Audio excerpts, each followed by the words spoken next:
Mais Bruno est arrivé. Il a été désigné comme futur candidat LR à la présidentielle de 2027. Les adhérents ont parlé. Il faut dire qu'il n'y avait pas grand monde en face, pour ne pas dire personne, puisque chacun a décidé de se présenter de son côté. Ce qui pose la question suivante: y a-t-il trop de candidats de droite? On en parle avec le député LR de la Manche, Philippe Gosselin. Bonjour. Bonjour. Bonjour Philippe Gosselin, merci d'être à l'antenne sur Sud Radio. Question préalable, comment va mon cher Cotentin, dont vous êtes l'élu à 40 ans? Écoutez, le Cotentin va bien. Le Cotentin est en pleine explosion de projets avec Aval du Futur, avec Naval Group, avec l'hydrolien.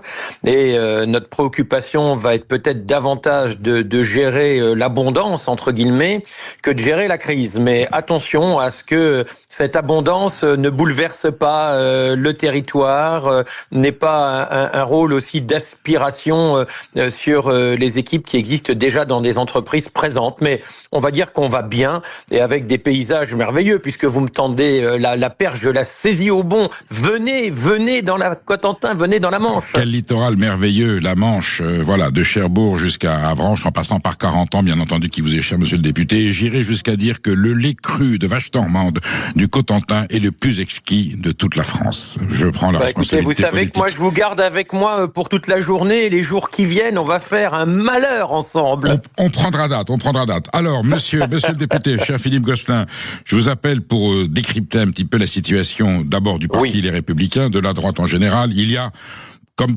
j'allais dire, vous vous souvenez la phrase du général de Gaulle qui lui dit qu'est-ce qui se passera après votre départ? Il dit après mon départ, je ne manquerai pas de mourir, mais ce qui m'inquiète le plus, ce n'est pas le vide, mais le trop plein. Donc on est encore mais le trop plein. Bruno Retailleau a donc été investi de toute façon tout à fait légitime et régulière par les adhérents et militants des Républicains, comme Sarkozy l'avait été, Nicolas Sarkozy l'avait été en 2007. Vous vous souvenez, par 98% des adhérents. Évidemment. Là, le problème, c'est que les autres disent mais nous, on veut pas passer par cette cette procédure régulière qui est investie par les militants du parti. Alors la primaire, c'est très risqué parce que le gagnant en général, le gagnant annoncé qui s'appelle Juppé ou autre, c'est pas le résultat escompté. Donc chacun va y aller de son côté. Vous pensez, on va sauter quelques étapes de notre réflexion, est-ce que vous pensez qu'à un moment donné, quelqu'un va siffler la récréation et que ces gens-là vont se mettre d'accord? D'abord, on va convenir avec vous, c'est quoi l'arc de droite? Ça va de où à où? L'arc des candidats de la droite, et ensuite est-ce qu'à un moment donné, parce que ce sont des gens raisonnables et sérieux, n'est-ce pas, ils vont se mettre d'accord et on n'enverra qu'un seul candidat de façon à empêcher que le second tour soit un Mélenchon face à Bardella ou Le Pen? Bon, alors il y a beaucoup de questions dans votre question. Vous avez 5 minutes. C'est des questions à tiroir. Bon, on va tâcher de démêler tout ça. Et même si vous ne voulez pas qu'on s'instaure trop longuement dans certaines étapes, je crois qu'il faut rappeler quand même quelque chose. Je vous laisse le temps. Là, évidemment, personne n'a la prétention d'avoir résolu le trop-plein de l'année prochaine. En revanche, il paraît important, et c'était important pour les Républicains, de pouvoir donner une légitimité à son candidat. Et il y avait plusieurs façons d'arriver à cette légitimité. C'est pour ça qu'il y a eu 3 questions dans la consultation le week-end dernier.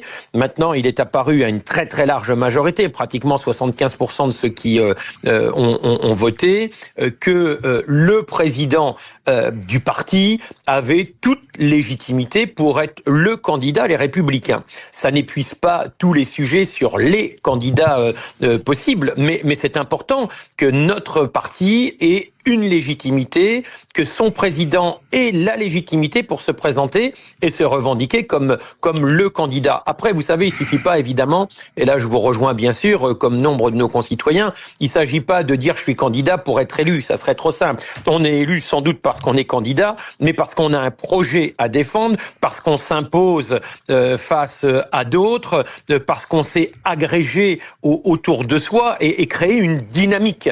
Et je pense que désormais, il peut y avoir une dynamique autour de Bruno Retailleau, parce que nul n'a envie, et moi le premier, nul n'a envie de se retrouver dans un match Le Pen-Bardella, on verra qui après juillet, et Mélenchon ou l'équivalent. Donc il y a aujourd'hui un espace à reconquérir. c'est évident. C'est pas naturel parce que la politique qui est menée depuis 9 ans maintenant a conduit finalement à écraser les socialistes sociaux-démocrates, a conduit aussi à écraser, on l'a vu à la dernière présidentielle, la droite parlementaire et républicaine. Donc bien sûr qu'il va falloir travailler pour que l'année qui s'annonce ne soit pas celle d'une déroute possible au printemps prochain. C'est un enjeu majeur. Philippe Gosselin, même si les Républicains, le parti principal de la droite républicaine, de la droite de gouvernement français, il n'est pas pour autant toute la droite. Est-ce que le risque, ce n'est pas que l'on dise, bon, ok, Bruno Retailleau a été investi tout à fait régulièrement comme candidat des LR, mais les LR, ce n'est pas toute la droite. Est-ce qu'il n'y a pas le risque que d'autres candidats disent « mais moi, je suis pas LR, et je suis pourtant la droite, et c'est le peuple français, quelque part, c'est le peuple de droite qui devra décider en un premier temps, ou pas en un premier temps, peut-être directement au premier tour. Est-ce qu'il n'y a pas le risque, que dire à un Dominique de Villepin qui dirait mais moi je suis pas LR, ou à d'autres candidats de la droite républicaine historique de dire mais moi je respecte le choix du LR, mais j'irai quand même. Et là on repart dans une fragmentation qui est une machine à perdre évidemment aujourd'hui vu la configuration politique. Aujourd'hui, bien évidemment que non seulement le risque existe, mais c'est une certitude. On voit mal d'autres candidats ne pas sortir à un moment de leur silence. On a déjà le maire du Havre et j'hésite à le classer parmi les Républicains. Il est où, lui bien évidemment, il est ailleurs. Mais même s'il est ailleurs, Édouard Philippe fait partie de ces personnalités qui comptent. Il est pas question de le nier. Mais on voit aussi, vous l'avez rappelé, Dominique de Villepin, essayer de trouver la petite fenêtre. On a Xavier Bertrand qui n'a pas renoncé. On a David Lisnard qui est bien présent et qui active aussi ses troupes. Donc, de toute façon, bien évidemment, et personne ne prétend le contraire, la candidature légitimée, ça c'est important, de Bruno Retailleau n'épuise pas le sujet. Maintenant, une fois qu'on a dit ça, la question de la désignation d'un ou de deux candidats, pas plus, déjà deux c'est un peu compliqué, parce que ça obère nos chances d'être présents au second tour l'année prochaine, reste posée.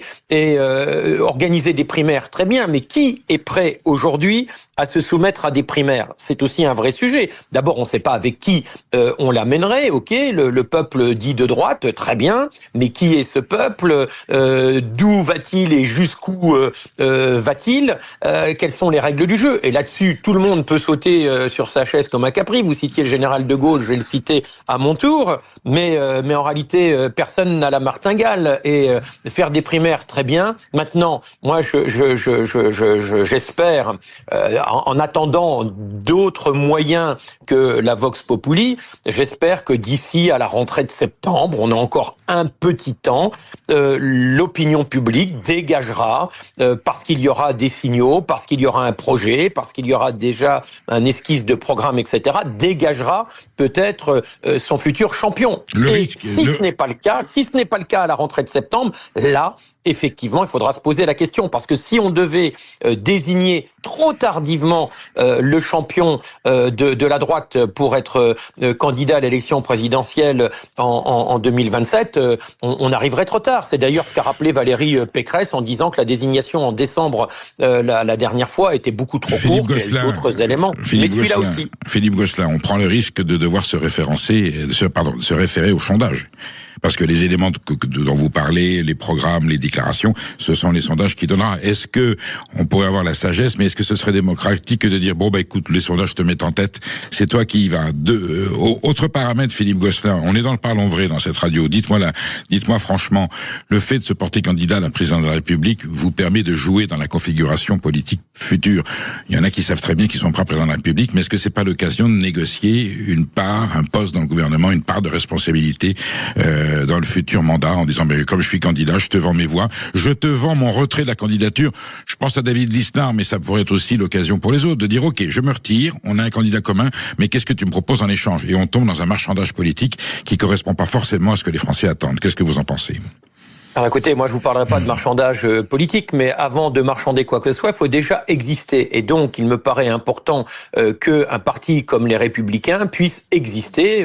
On a, même si c'est peu par rapport à avant, encore quand même 50 députés. On a aussi une partie importante de la majorité du Sénat. Et je rappelle aussi que les élections municipales ont bien montré qu'on avait l'immense majorité, avec parfois des alliances, pas seuls, je prétends pas que nous sommes seuls, dans les conseils municipaux et les mairies de plus de 9 000 et 30 000 habitants. Donc voilà, Philippe nous Gosselin, ne sommes pas en déshérence. Maintenant, Philippe Gosselin, c'est évident laissez-moi vous poser une question. Compter...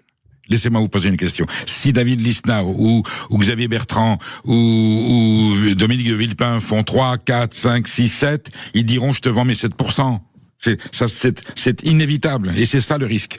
Alors, s'ils font un ennemi, ils diront rien. Je pense qu'on n'arrive pas à l'élection présidentielle avec un sentiment d'être seul et une volonté d'être seul. On est bien d'accord. Quand on est candidat à la présidence de la République, on doit agrégé. Eh bien, si à un moment ou à un autre, il doit y avoir les forces de Lisnard, il doit y avoir les forces de Villepin et d'autres qui s'accumulent, qui s'ajoutent, qui s'additionnent. S'ils le veulent, bien évidemment. Mais c'est aussi après à nos concitoyens de savoir ce qu'ils veulent. Il faut qu'on soit carré sur l'offre que nous pouvons présenter, l'offre électorale, pour reprendre un terme un peu techno, mais surtout sur le projet. Qu'est-ce qui fait que nos concitoyens vont avoir envie de voter sur nous? Je pense pour nous. Je pense que ce sont des convictions, c'est un projet, une ambition pour la France et qui normalement doit dépasser la simple personne, le simple cadre de celui qui mène ou de celle qui mène le combat. Donc aussi à nos concitoyens de savoir ce qu'ils veulent, à nous d'être sexy. Et aujourd'hui, je mets pas de côté évidemment la difficulté d'être présent au second tour. Bien évidemment que c'est un sujet majeur. Et si on y va en ordre dispersé, on se plantera et on risque de planter le pays avec. Donc l'enjeu est là. Aujourd'hui, on a un candidat, Bruno Retailleau, qui est légitime pour les LR, mais encore une fois, ça n'évacue pas toutes les autres questions de qui pourra être candidat, comment, et puis en espérant aussi quand même que certains dans notre propre famille politique ne savonnent pas la planche de celui qui se lance en notre nom collectif. Vous êtes convaincu, Philippe Gosselin, qu'il a la capacité de rassembler, de réunir la famille de la droite autour de sa candidature, malgré, et c'est tout à son honneur, ses convictions religieuses, ses valeurs, les déclarations qu'il a faites, ses engagements de ministre de l'Intérieur, qui étaient des engagements courageux, faut le dire. Vous pensez qu'il aura suffisamment de charisme, j'allais dire, et de crédibilité pour pouvoir rassembler toute la droite et faire en sorte que d'autres pointures que lui renoncent à la candidature? Ça, vous en êtes convaincu? Moi, je pense qu'il a la capacité, effectivement, d'agréger. Je ne dis pas qu'il soit le seul. En revanche, je pense qu'il a la capacité d'agréger à droite et au centre droit. Et je pense aussi qu'en réalité, compte tenu de ses positions fermes sur l'autorité, sur l'immigration, sur ce qu'il représente, et qui ne court pas derrière le Rassemblement national ou une droite plus dure, je pense qu'il est aussi celui qui, sans faire de comparaison avec 2007, est sans doute le plus à même de faire rentrer au bercail un certain nombre de nos concitoyens et sans doute un certain nombre de nos anciens électeurs. Donc, tout le challenge pour l'année prochaine va être non seulement de ne pas perdre la droite et le centre-droite, mais aussi de faire revenir au bercail une partie de ceux qu'on a perdus depuis 10 ou 15 ans. Je vous dis pas que ça soit simple, je vous dis pas que ça soit facile, je vous dis pas que ça soit gagné, mais je pense que Bruno Retailleau est un de ceux qui peut y arriver. Après, encore une fois, on va voir dans quelques mois. Moi, je vous dis pas que jusqu'au bout, à contrario de tout ce qui serait bien pour la France, etc., il ira. Mais aujourd'hui, franchement, ce n'est pas le sujet. Et encore une fois, en conviction, je pense réellement qu'il est un de ceux, sinon celui qui est le plus à même d'arriver à challenger l'ensemble.